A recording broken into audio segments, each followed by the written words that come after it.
Praise the lord. Bible గ్రంథంలో దేవుడు చాలాసార్లు చెప్తున్న విషయం ఏంటంటే భయపడకుము. మన జీవితాల్లో మన ముందు వచ్చే పరిస్థితులను బట్టి మనకు చాలా రకాల భయాలు వస్తుంటాయి. కానీ మనము ఏ విషయానికి కూడా భయపడనక్కర్లేదు. ఎందుకంటే నేను నీ దేవుడినై ఉన్నాను గనుక నీవు భయపడకుము అని యెషయా గ్రంథం 41వ అధ్యాయము 9, 10 వచనాల్లో దేవుడు వాగ్దానం చేస్తున్నాడంటే నేను నీకు దేవుడిగా ఉన్నాను కాబట్టి నువ్వు భయపడనక్కర్లేదు. ప్రియమైన దేవుని పిల్లలారా, ఈరోజు మీకు ఎవరైనా ఏదైనా అన్నప్పుడు కానీ, ఏదైనా ఒక చెడు వార్త విన్నప్పుడు కానీ, ఏదైనా మీ జీవితంలో ఒక పీడకల వచ్చినప్పుడు కానీ, చెడు స్వప్నములు వచ్చినప్పుడు కానీ, మనుషుల ముఖాలను చూసినప్పుడు కానీ, ఏదైనా మీ జీవితాల్లో భయపెట్టే విషయం ఏదైనా ఉంటే మీరు ఒకటి గుర్తుపెట్టుకోండి, భయపడకము, నేను నీకు దేవుడిని.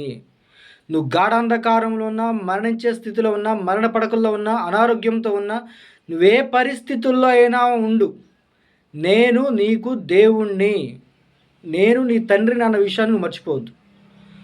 ఎప్పుడైతే మీరు మీ జీవితాల్లో యేసు ప్రభువే మీకు దేవుడని సత్యాన్ని మీరు తెలుసుకుంటారో మీరు ఇక భయపడరు.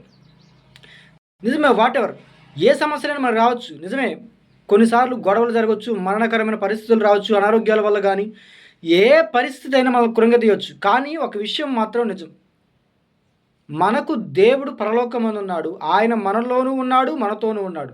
కాబట్టి మన ముందున్న ప్రతి పరిస్థితి సాధారణమే. దేవుడు చెప్పాడు కదా, లోకంలో మీకు శ్రమ కలుగును, ఆయనను ధైర్యము తెచ్చుకొనుడి, నేను లోకమును జయించి ఉన్నాను. ఎందుకంటే దేవుడు లోకాన్ని జయించాడు కాబట్టి ఆయన మన ముందున్న ప్రతి పరిస్థితి మీద మనకు విజయాన్ని ఇస్తాడు. మనం ఏం చేస్తామంటే ఆయన చేసిన ప్రతి ఉపకారాన్ని మర్చిపోతాం. గతంలో కూడా ఇంతకంటే గొప్ప గొప్పవే మీ జీవితాల్లో వచ్చుండొచ్చు. వాటన్నిటిని మర్చిపోయి ఇప్పుడు ఏదైనా ఒక సమస్య రాగానే ఆ సమస్య వైపే చూసుకుంటూ, ఆ సమస్య గురించే పదే పదే ఆలోచించుకుంటూ, మీ మనసులను కలవరపరుచుకుంటూ ఎందుకని విచారంగా కూర్చుంటున్నారు? మీరు అలా విచారంగా కూర్చోవలసిన పని లేదు.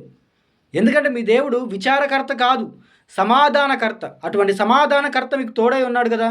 దేనికి చింతిస్తూ కూర్చుంటున్నారు?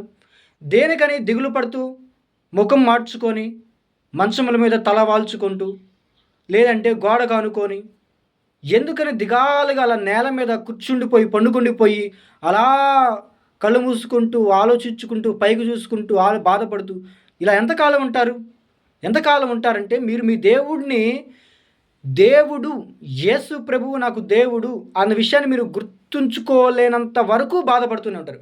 కానీ ఎప్పుడైతే మీరు యేసు ప్రభువే మీకు దేవుడు అన్న సత్యాన్ని గుర్తు పెట్టుకుంటారో, మనసులో పెట్టుకుంటారో, మీరు ఇక భయపడరు. కాబట్టి ప్రియమైన దేవుని పిల్లలారా, మీరు భయపడకండి. ఎందుకంటే ఈ సర్వ జగద్రక్షకుడు, లోకరక్షకుడు, సర్వ సృష్టికర్త, సర్వాధికారి, మహోన్నతుడు ఆ దేవుడే మీకు దేవుడై ఉన్నాడు. బైబిల్ సెలవిస్తుంది, యెహోవా తమకు దేవుడుగా కాగల జనులు ధన్యులు. మీరు ధన్యులు, ఎందుకంటే దేవుడే మీకు దేవుడై ఉన్నాడు. ఈ సృష్టికర్తే మీకు దేవుడై ఉన్నాడు కాబట్టి మీరు భయపడవలసిన పని లేదు. కాబట్టి ధైర్యంగా ఉండండి, నిరాశ చెందకండి. దేవుడు మీ దేవుడు, భయపడకము, నేను నీకు తోడై ఉన్నా అని చెప్తున్నాడు. ఈ దివ్యమైన వాక్యం మీ జీవితాల్లోకి గొప్ప ధైర్యము, ఆదరణ, పరిశుద్ధాత్మ సమాధానము కలుగచేయునుగాక.